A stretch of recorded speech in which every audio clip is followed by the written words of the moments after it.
काय नवीन फॉर्च्युनरच घेऊन आलीस की? काय पज्जा नवीन फॉर्च्युनर म्हणून काय बोलतोयस? तुला सांगितलेलं तुला बालाजीला ये पार्टीला म्हणून फिरायला जाऊया ट्रिपला जाऊया तू हे आमचं पण इकडे शूट चालू आहे, परत ते कामं आहेत. तुझं तर शूट रोजच असतोय सोड. इकडे काय करायलायस? हे आमच्या इकडं जरा चारा जनावरं खरं? शेतकरी लोक आम्ही. इथनं नेतोय होय सारा? हो इथनं मी आणि पप्पा आता नेणार बघ चारा. भारीच की. का लय दिवसानं आलीस बे? होय होय आणि तुला पण भेटायचं होतं. अरे ते श्रेयाचा व्हिडिओ बघितला. हां हां ते जरा असं मी वह्या पेन वगैरे आणले म्हणलं तुला देऊयात. होय भारी वाटलं बघ आलीस. होय तुला भेटायलाच आली. अरे यावेळेस मी जरा गडबडीत आले. हां म्हटलं येता येता घेऊन या. वह्या आणले, पेन आणले, कंपास आणलाय.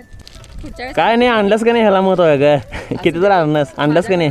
आजकाल शेतकऱ्यांशिवाय काही नाही बघ. होय कोरोना काळात बघितलंस ना, होय. शेतकरी हा राजा माणूस काय सगळी पुणे मुंबई सगळे जॉब सोडून इकडे झाली, शेवटी शेतकरीच. आणि आता तीच वेळ परत येणार आहे आणि शेतकऱ्यासारखं मोठा आणि मोठ्या मनाचा माणूस कोणी नाही. बरोबर की होय. हा.